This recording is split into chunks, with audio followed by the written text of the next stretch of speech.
Thanksgiving dinner at my parents' house turned into a nightmare when my mother Patricia stood up, pointed directly at me, and announced to 23 relatives, "You're the most useless child we have." The dining room fell silent. Every face turned toward me. My younger sister Sarah smirked from across the table. My father David avoided my eyes completely. I slowly rose from my chair, looked directly at my mother, and said the words that would change everything. "Then stop calling me when you need money." Her face drained of all color. Nobody breathed. Growing up as the middle child in the Patterson family meant living in permanent shadows. My older brother Marcus was everything parents dream of having in a son. 6 feet 2 inches tall, captain of the basketball team in high school, full scholarship to State University, and now finishing his final year at Columbia Law School. The golden boy who could do absolutely nothing wrong in anyone's eyes. Then there was my younger sister Sarah, 5 years my junior, who became the princess the moment she took her first breath.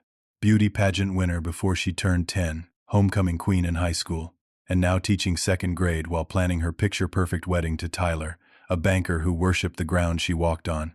And then there was me, Emery Patterson, the disappointing middle child who struggled through elementary school with undiagnosed dyslexia, barely graduated high school with a 2.1 grade point average, and dropped out of community college after one disastrous semester. While Marcus was accumulating academic honors and Sarah was collecting tiaras, I was labeled as slow, difficult, and destined for failure. My parents never missed an opportunity to compare me unfavorably to my siblings. During family dinners, the conversation always centered around Marcus's latest achievement or Sarah's newest accomplishment, while I sat quietly picking at my food, feeling invisible. When relatives asked about their children, my parents would beam with pride discussing Marcus's law review articles or Sarah's teaching awards, then awkwardly mention that I was still figuring things out. What nobody knew was that after dropping out of college, I taught myself web development and programming through online courses, spending 18 hours a day learning everything I could about building websites and creating software applications. While my family assumed I was wasting time playing video games in my tiny apartment, I was actually building a freelance business that specialized in creating custom software solutions for small businesses. The first year was brutal. I lived on ramen noodles and worked from a card table in my studio apartment. But slowly I started landing bigger contracts. Local restaurants needed point-of-sale systems, accounting firms wanted inventory management software, and medical offices required patient scheduling applications. My reputation grew through word of mouth, and within 3 years, I was earning 6 figures annually, while my family continued treating me like a burden. 2 years ago, everything changed when my father lost his job at the manufacturing plant where he had worked for 27 years. The company downsized, eliminating his entire department, and at 58 years old, he struggled to find equivalent employment. My parents' financial situation became desperate almost immediately. The mortgage payments on their 4-bedroom house in the suburbs became impossible to manage on just my mother's part-time income from her job at the local library. That's when the phone calls started. At first, my mother would call crying, explaining how they were behind on bills, and asking if I could loan them a few $100s to help with groceries. Despite years of being treated as the family failure, I couldn't bear the thought of my parents losing their home or going hungry. I started sending money regularly, but I made a conscious decision to do it anonymously through electronic transfers that couldn't be traced directly back to me. For 24 months, I quietly paid their mortgage, covered their utility bills, and ensured they never lacked for basic necessities. The monthly total often exceeded $3,000, but I justified it as my responsibility to take care of family, even family that had never shown me respect or appreciation.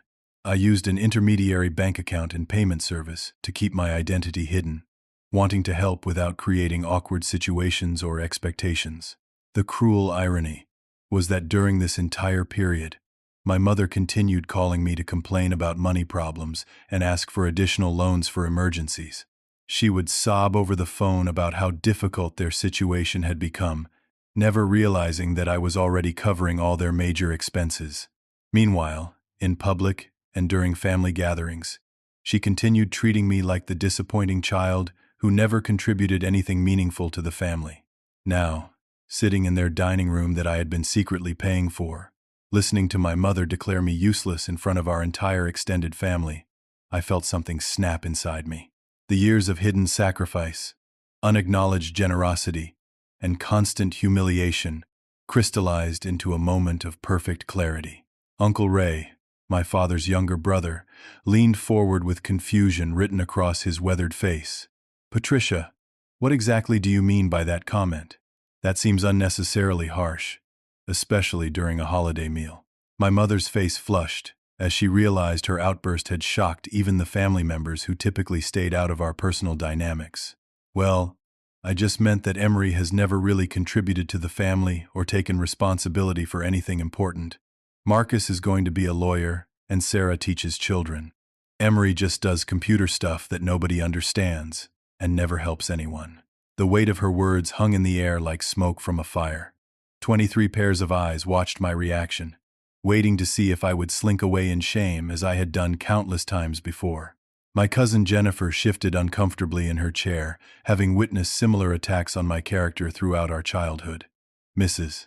Henderson, our longtime family friend who had joined us for dinner, looked appalled by my mother's public cruelty. But this time felt different. This time, I had the power to change the entire narrative with nothing more than the truth. "Those are interesting accusations, Mom," I said calmly, pulling out my smartphone and opening my banking application. "Especially coming from someone whose mortgage I've been paying for the past 2 years. Marcus immediately exploded from his seat, his face turning red with indignation. "That's complete bullshit, Emery. Why would you lie like that at Thanksgiving dinner? You're just trying to deflect from Mom's valid criticism by making up some fantasy about helping the family." "Am I making it up?"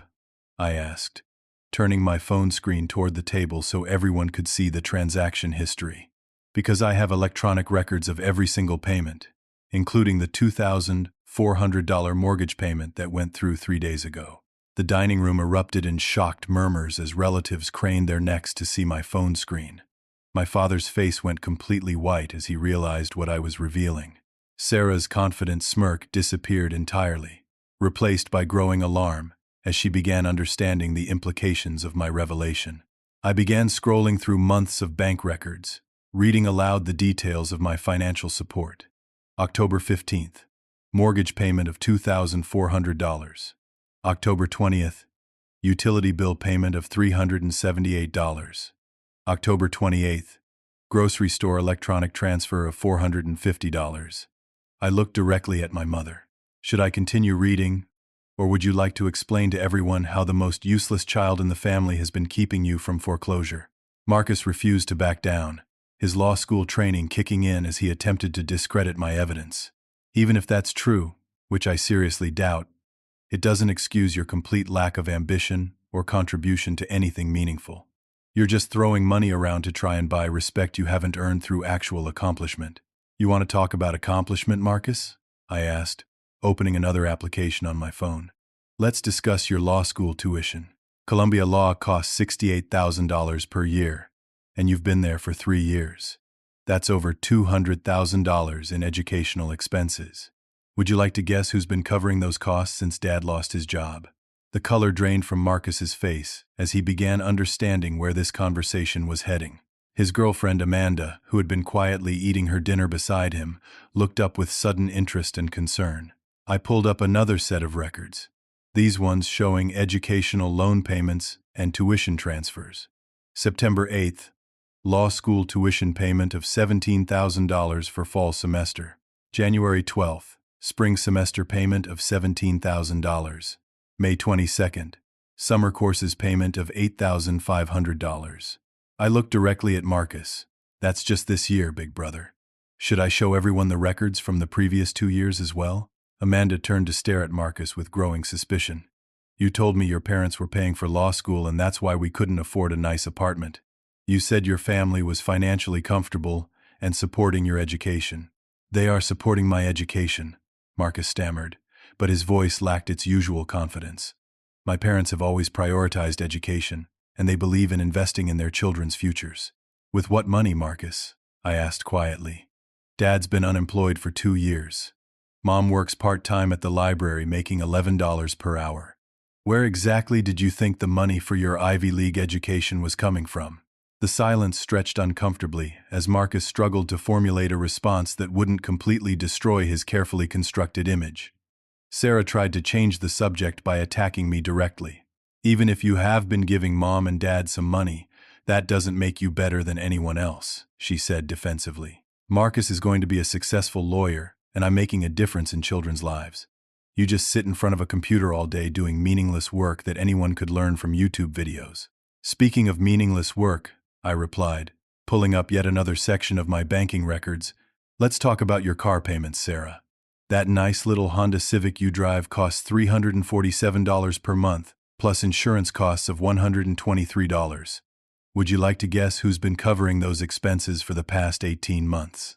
Sarah's face went completely white as the implications hit her. Tyler, her banker boyfriend, turned to look at her with confusion and growing concern. You told me you were financially independent and paying all your own bills, Tyler said slowly. You said that was one of the things you were most proud of about yourself. I am financially independent, Sarah protested weakly.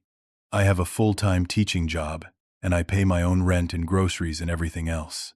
I scrolled through more records, finding the specific transactions related to Sarah's expenses. March 3rd, car insurance payment of $123. March 15th, car loan payment of $347.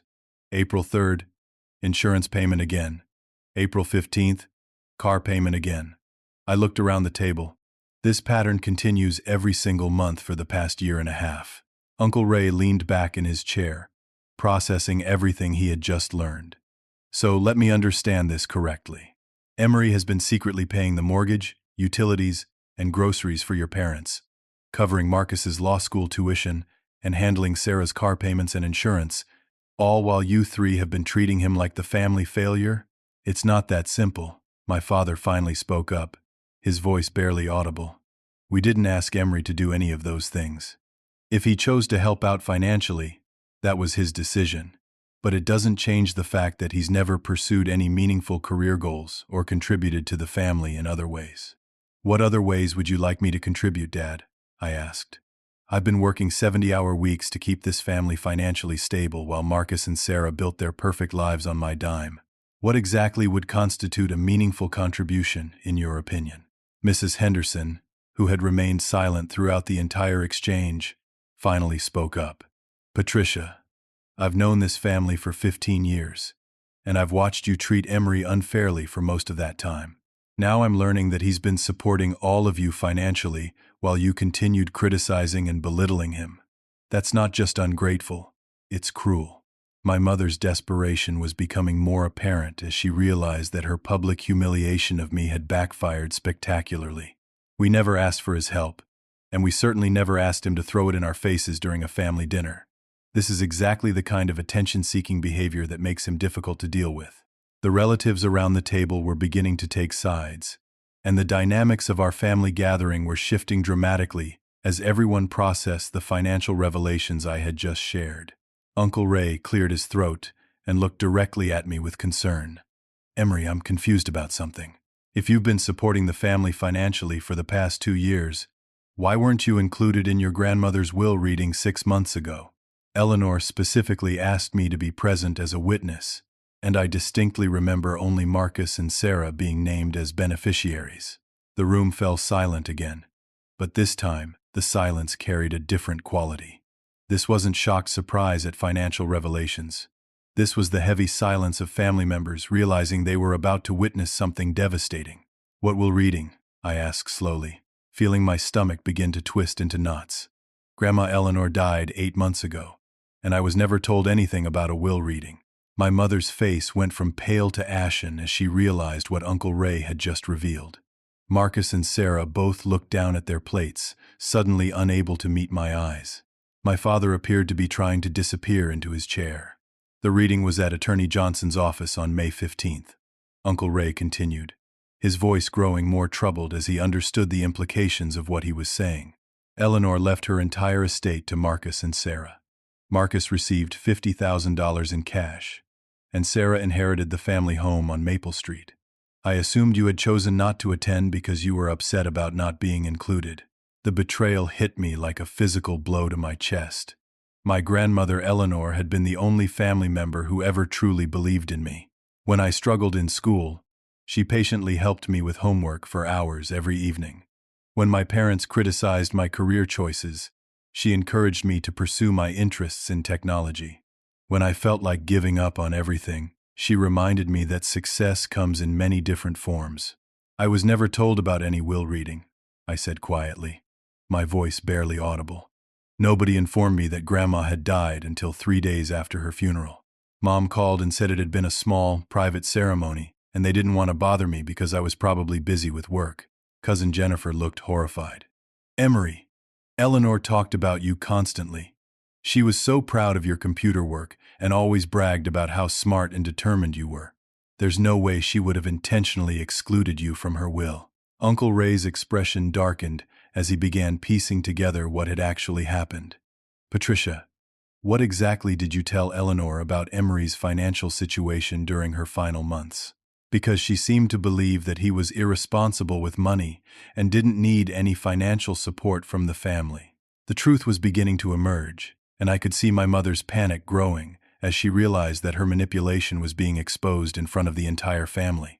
I may have mentioned that Emery seemed to be doing well financially, she said defensively. Eleanor was worried about making sure Marcus and Sarah had help getting started in their careers, and I explained that Emery appeared to be financially stable on his own. How exactly did Emery appear to be financially stable? Uncle Ray pressed. What evidence did you show Eleanor to convince her that he didn't need inheritance support? The silence stretched for nearly a full minute before my father finally spoke up, his voice filled with shame. We may have shown her some bank statements that indicated Emery had access to significant funds. The final piece of the puzzle clicked into place, and I understood the full scope of my family's betrayal. You showed her my bank statements. You used my own financial success as evidence that I didn't deserve inheritance, while I was secretly paying all of your expenses. It wasn't like that, my mother protested weakly. We just wanted to make sure Eleanor understood that Marcus and Sarah needed help more than you did. We thought you would understand that they were just starting their careers while you seemed to be doing fine on your own. The cruel irony was overwhelming. My grandmother, who had loved and supported me throughout my childhood, had been convinced to exclude me from her will based on evidence of the very financial success I was using to support the rest of the family. My own generosity had been weaponized against me by the people I was helping. So let me understand this completely, I said, my voice growing stronger as my shock transformed into anger. While I was secretly paying for Grandma's medical expenses during her final months, you were showing her my bank records to prove I didn't need her help. While I was covering your mortgage, utilities, Marcus's tuition, and Sarah's car payments, you convinced the woman who raised me that I was financially irresponsible. While I was working 18-hour days to keep this family afloat, you were manipulating a dying woman to ensure I received nothing from her estate. Aunt Linda, Uncle Ray's wife, looked appalled. Patricia, how could you do something so manipulative? Eleanor spent her final months worried about Emery's future because you convinced her he was struggling financially, while simultaneously using his financial stability as a reason to exclude him from inheritance. That's psychological manipulation of an elderly woman. Marcus finally found his voice, but instead of apologizing, he attempted to justify their actions. Look, Emery, we didn't know you were helping Mom and Dad financially. From our perspective, it looked like you were doing well while Sarah and I were struggling to establish ourselves. We thought Grandma's money would help us more than it would help you. You thought wrong, I replied. But more importantly, none of you had the right to make that decision for Grandma Eleanor. She loved me, and she wanted to take care of me. And you manipulated her into changing her will during the most vulnerable period of her life. Sarah finally broke down and started crying. I'm sorry, Emery. I know it was wrong, but I really needed help with the down payment on my apartment, and Marcus needed money for law school expenses. We didn't think it would hurt you this much because you seemed like you were doing okay. I was doing okay, I said quietly, because I was working constantly to make sure everyone in this family was taken care of. And instead of appreciating that sacrifice, you used it against me to steal my inheritance from the one person who actually believed in me. The extended family was beginning to understand that this wasn't just a case of financial favoritism. This was systematic manipulation and betrayal that had been carefully planned and executed over a period of months. Mrs. Henderson shook her head in disgust, clearly appalled by what she was learning about people she thought she knew. "There's something else you need to know," Uncle Ray said reluctantly. Eleanor changed her will 3 different times during her final 6 months. Initially, she had divided everything equally between all 3 grandchildren. The final version that excluded you was signed just 2 weeks before she passed away. The weight of that revelation settled over the room like a heavy blanket. My grandmother had originally intended to include me, but my parents had spent months convincing her to change her mind, using my own financial records as evidence that I didn't deserve her love and support. The betrayal was deeper than I had ever imagined possible.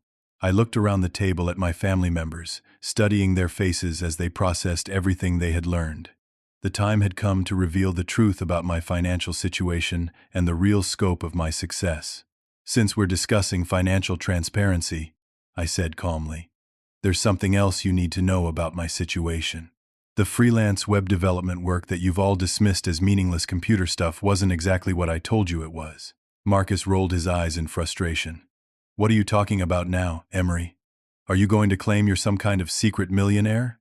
Because that would really cap off this ridiculous performance." "Actually, Marcus, that's exactly what I'm going to claim," I replied, pulling out my phone and opening a different banking application. "Because 18 months ago, I sold my software development company to a Fortune 500 corporation for $4.2 million. The dining room erupted in shocked gasps and exclamations. Sarah dropped her fork with a loud clatter. Marcus's mouth fell open in disbelief. My parents stared at me as if I had announced I was an alien from outer space. "That's impossible," my father stammered. "You work out of a tiny apartment and drive a 10-year-old Honda. You live like someone who barely makes enough to pay rent." "I live modestly by choice, Dad," I explained. "After the sale of my company, I decided I wanted to understand what kind of people my family members really were underneath all the surface dynamics. So I continued living in my small apartment, driving my old car, and dressing in simple clothes, while I conducted an experiment in human behavior. I opened my investment portfolio application and showed the screen to Uncle Ray, who nearly choked on his water when he saw the account balance.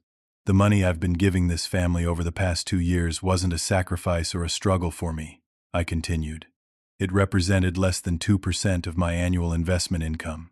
I was testing whether my family would treat me differently if they believed I was finally contributing something valuable, or whether the mistreatment would continue regardless of my generosity."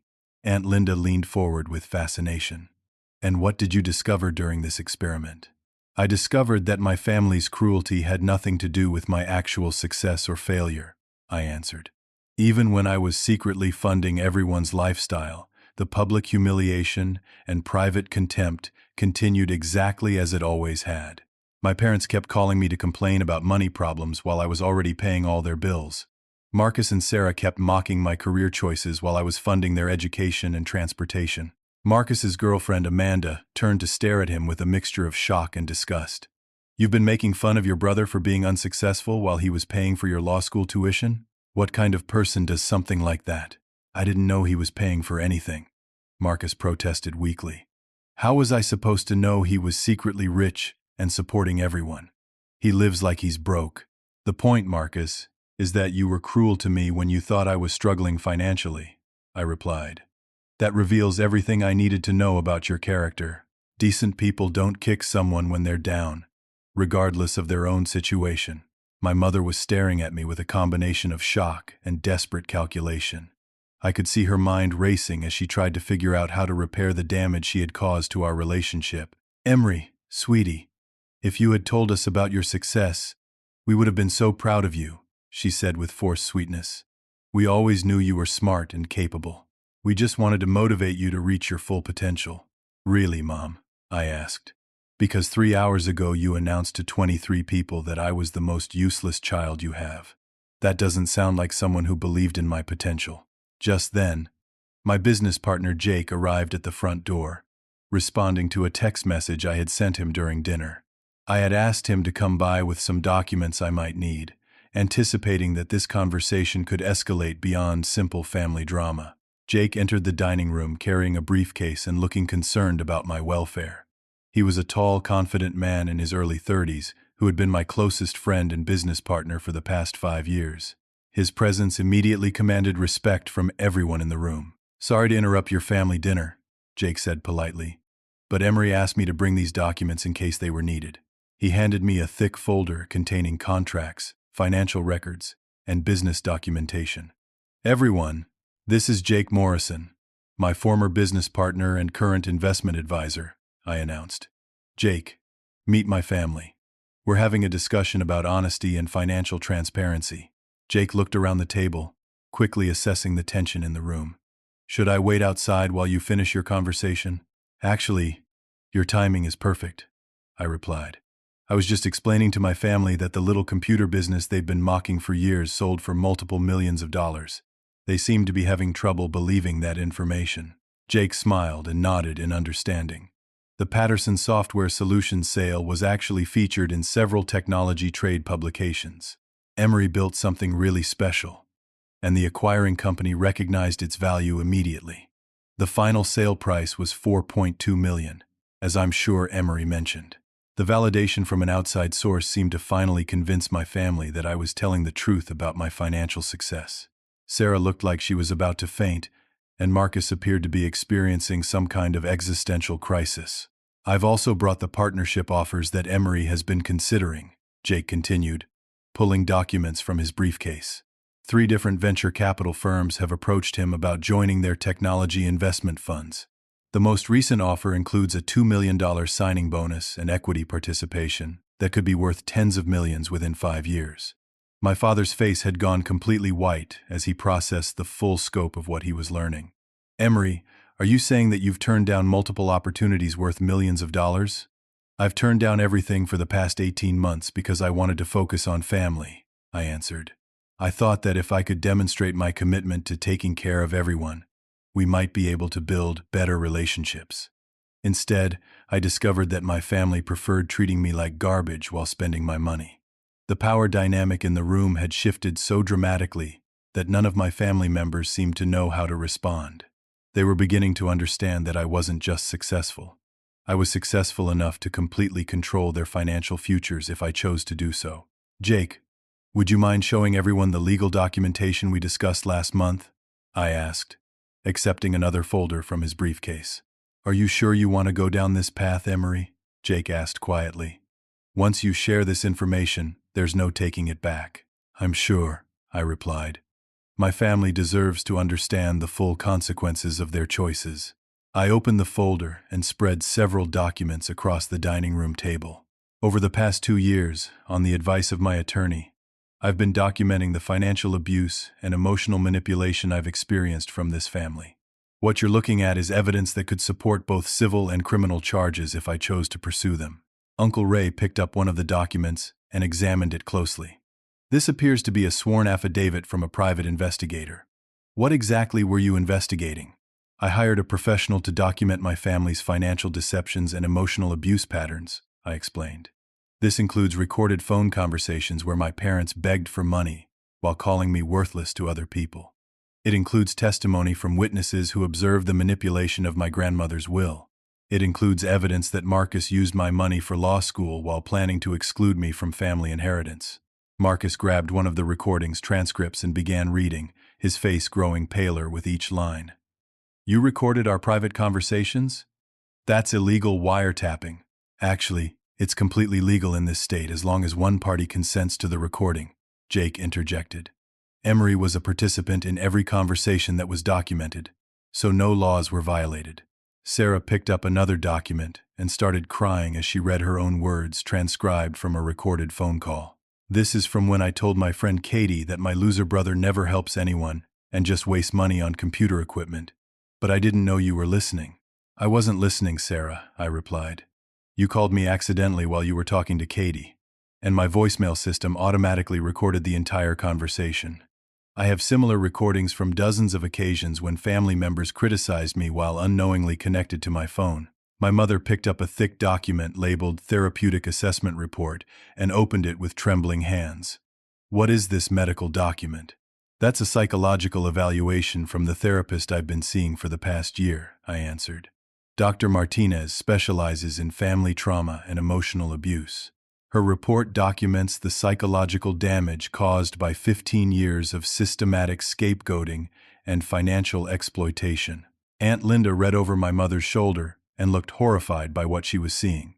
Patricia, this report describes patterns of emotional abuse that could have caused permanent psychological damage. How could you treat your own child this way? We never abused anyone, my father protested. We may have been hard on Emery sometimes, but we were just trying to motivate him to be more successful.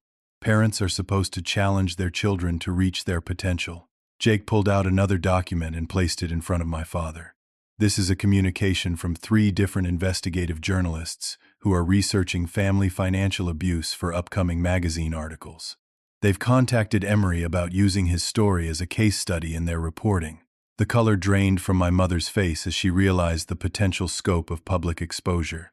You're threatening to make our private family business into a public scandal? I'm not threatening anything, Mom, I replied calmly. I'm simply showing you the options that are available to me based on your choices and behavior. These journalists learned about my situation through professional networks, and they believe it represents an important pattern that deserves public attention. Marcus was frantically reading through legal documents, his law school training helping him understand the serious implications of what I had assembled. Emery, some of these charges could result in criminal prosecution for elder abuse and financial exploitation. You could destroy our entire family over what amounts to a misunderstanding. A misunderstanding? I asked incredulously. Marcus, you've been taking my money for law school while publicly mocking my intelligence and career choices. Sarah has been using my car payments while telling people I'm a worthless loser who never contributes to anything. My parents manipulated my dying grandmother into changing her will while I was paying for her medical care. What part of that sounds like a misunderstanding? Mrs. Henderson had been reading one of the witness statements and looked up with tears in her eyes. I gave testimony about things I observed over the years, and seeing it all written down like this is heartbreaking. Emery, I'm so sorry I never spoke up more forcefully when I witnessed the mistreatment. Sarah was sobbing as she realized the potential consequences of her behavior. If this becomes public, I could lose my teaching job. The school district has strict policies about character and integrity, and they might decide I'm not fit to work with children. That's a possibility, Jake confirmed. Professional licensing boards take documented evidence of financial deception and family manipulation very seriously, especially for people who work in positions of trust and authority. Marcus was staring at the legal documents with growing horror. My law firm runs background checks and character evaluations on all their associates. If evidence of educational fraud and financial deception became public, it would end my legal career before it started. These are consequences you should have considered before you chose to treat me like garbage while stealing my money, I replied. Actions have results, and you're finally being confronted with the results of your actions. My parents were beginning to understand that this wasn't just family drama anymore. This was a situation that could result in criminal charges, civil lawsuits, and permanent damage to their reputations in our small community. Uncle Ray looked at me with concern and admiration. Emery, you have every right to pursue justice through legal channels. But is that really what you want? Is destroying your family going to heal the damage that's been done? I don't want to destroy anyone, I answered honestly. But I also can't continue enabling abuse and manipulation. This family needs to understand that their behavior has been unacceptable, and there have to be consequences for treating people cruelly. The weight of potential legal and professional consequences was finally forcing my family to confront the reality of what they had done to me over the years. I stood up from the dining room table and walked to the window, looking out at the backyard where I had spent countless hours as a child trying to escape family conflicts. When I turned back to face everyone, I felt a sense of calm authority that I had never experienced before in this house. Here's what's going to happen, I announced, my voice steady and clear. I'm going to give this family exactly one opportunity to acknowledge the truth about what you've done and make genuine amends for your behavior. If you choose to take that opportunity, we can begin rebuilding our relationships on a foundation of honesty and mutual respect. If you choose not to take it, I will pursue every legal and public option available to ensure that your behavior has appropriate consequences. My mother attempted to interrupt with another manipulative appeal, but I held up my hand to stop her. Patricia, you will not speak until I'm finished explaining the terms, I continued. Your time for manipulation and deflection is over. You will listen to what I'm saying, and then you will make a decision about how you want to proceed. The authority in my voice seemed to surprise everyone, including myself.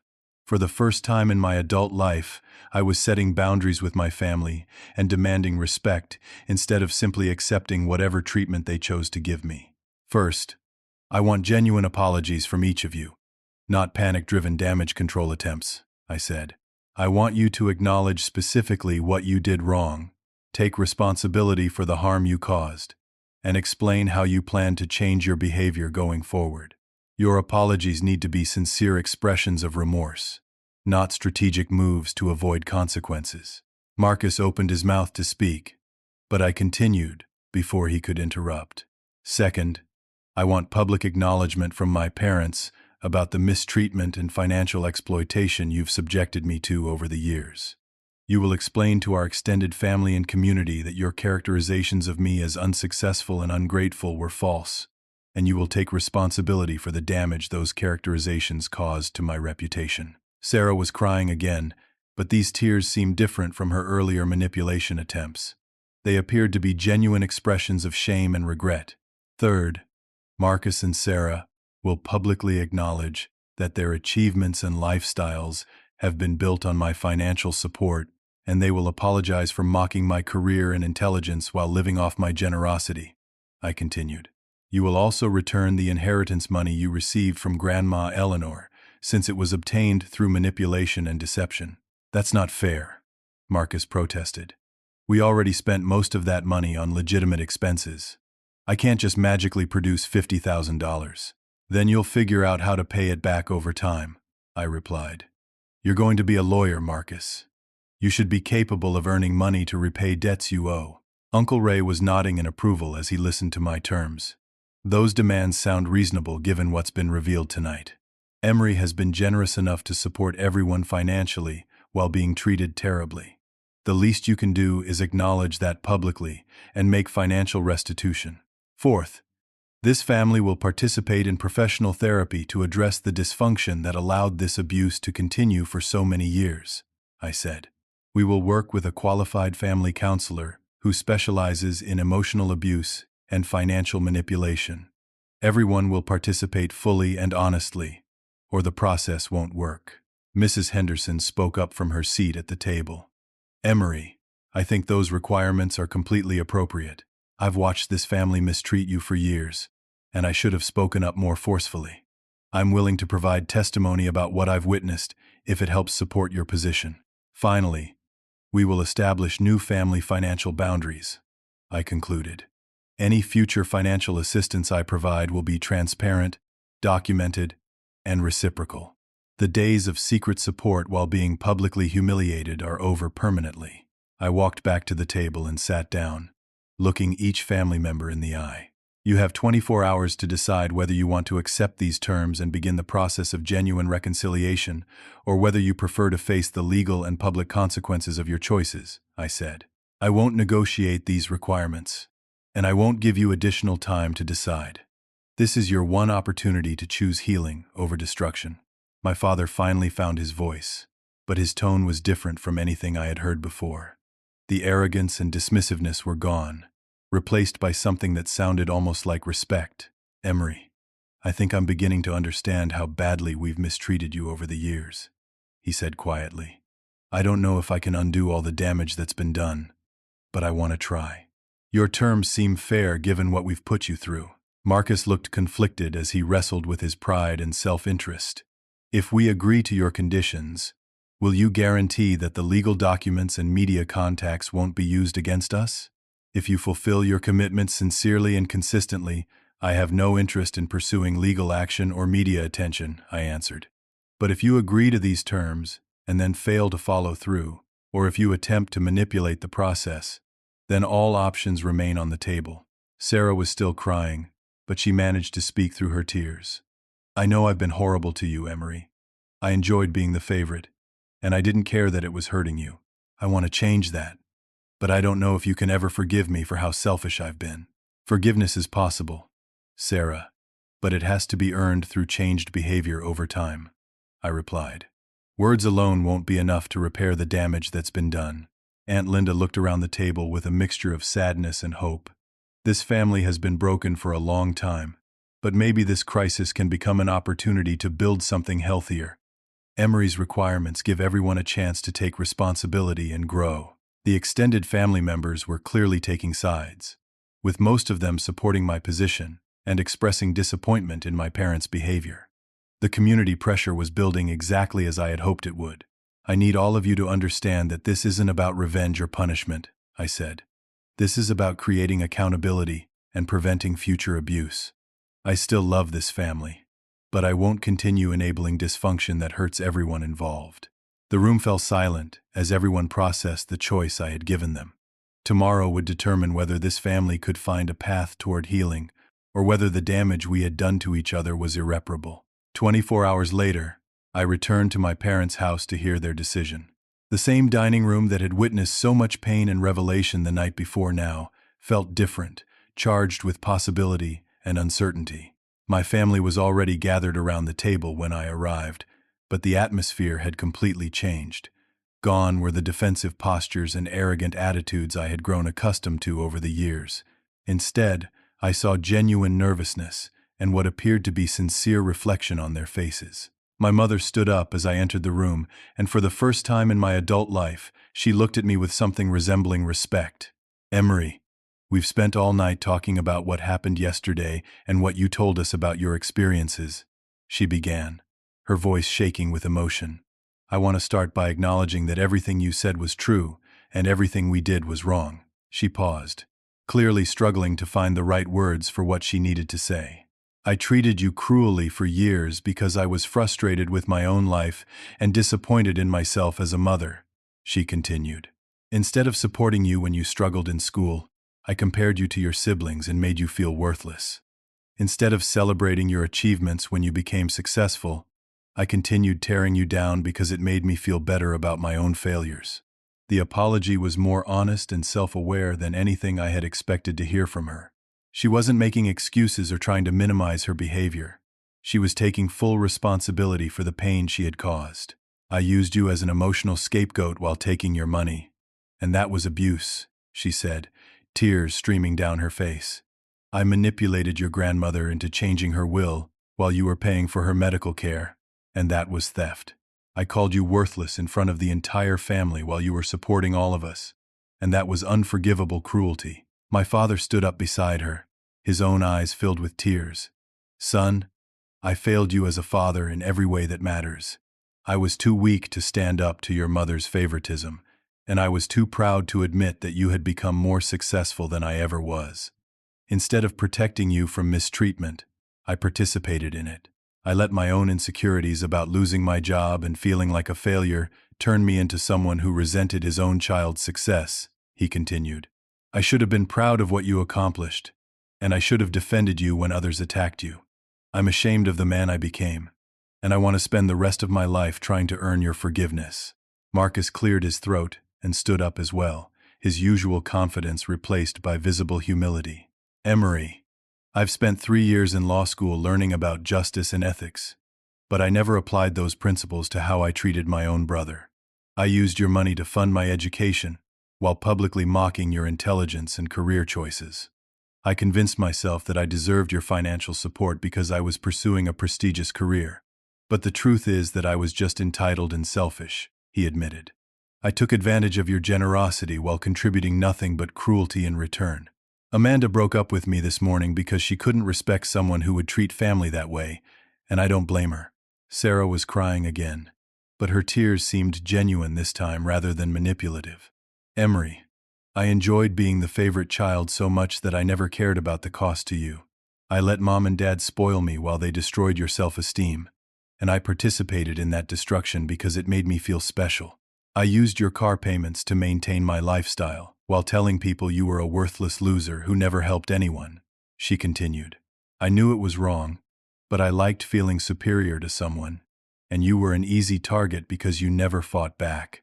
I'm disgusted with the person I became, and Tyler ended our engagement because he realized what kind of character I really have. The accountability they were showing was deeper and more genuine than I had dared to hope for. They weren't just apologizing to avoid consequences. They seemed to genuinely understand the harm they had caused and the changes they needed to make. Uncle Ray, who had stayed to witness this conversation, nodded in approval. That's the kind of honesty this family has needed for years. Emery, your courage in confronting this dysfunction has given everyone a chance to become better people.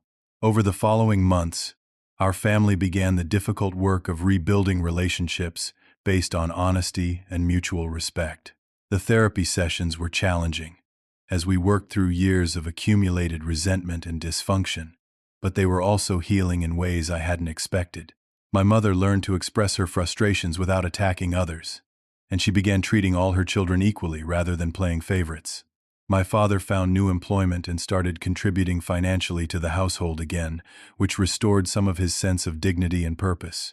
Marcus passed the bar exam and started working at a small law firm specializing in family law, where he often advocates for clients who have experienced abuse similar to what he put me through.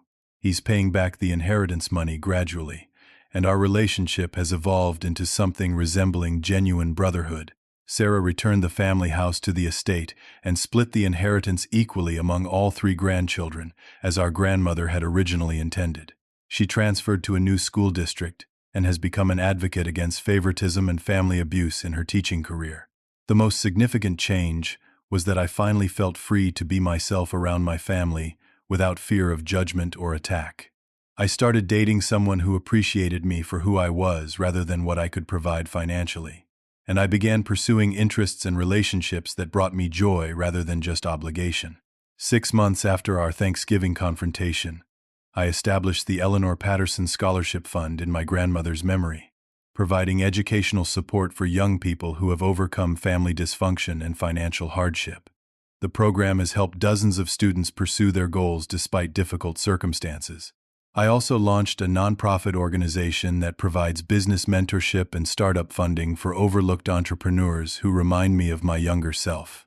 Many of the people we support come from families that never believed in their potential, and it's incredibly rewarding to help them achieve success while building healthier support systems. Our next Thanksgiving dinner was completely different from the disaster that had triggered our family transformation. Instead of favoritism and competition, we shared genuine gratitude for the opportunity to rebuild our relationships. Instead of hidden resentments and financial secrets, we practiced honest communication and mutual support. The most important lesson I learned through this experience was that true family strength comes from lifting each other up rather than tearing each other down.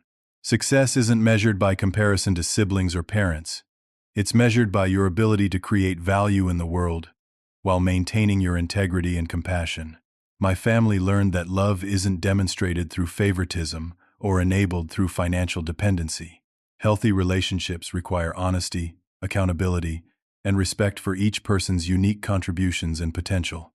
We're still working on healing the damage that was caused by years of dysfunction, but we're doing it together now instead of perpetuating cycles of abuse and resentment. The crisis that could have destroyed our family ultimately became the foundation for building something stronger and more honest. Looking back, I realized that my decision to confront my family's behavior wasn't just about seeking justice for myself. It was about breaking a pattern of dysfunction that would have continued harming everyone involved if it had been allowed to persist. Sometimes the most loving thing you can do for your family is to refuse to enable their worst behavior, even when that refusal creates temporary pain and conflict. Real change requires courage to face difficult truths and commitment to building something better from the pieces of what was broken. Now I'd love to hear from you. Have you ever been in a situation where family members treated you unfairly while you were helping them behind the scenes? How did you handle the situation, and what advice would you give to others facing similar challenges? Share your thoughts in the comments below. Hit that like button if this story resonated with you. Subscribe for more stories about overcoming family dysfunction, and share this video with anyone who might need to hear that they deserve better treatment from the people who claim to love them. Thank you for taking this journey with me. And I hope this story helps you understand that you have the power to demand respect and create positive change in your own family relationships. Remember that your worth isn't determined by how others treat you, but by how you choose to treat yourself and others despite the challenges you face.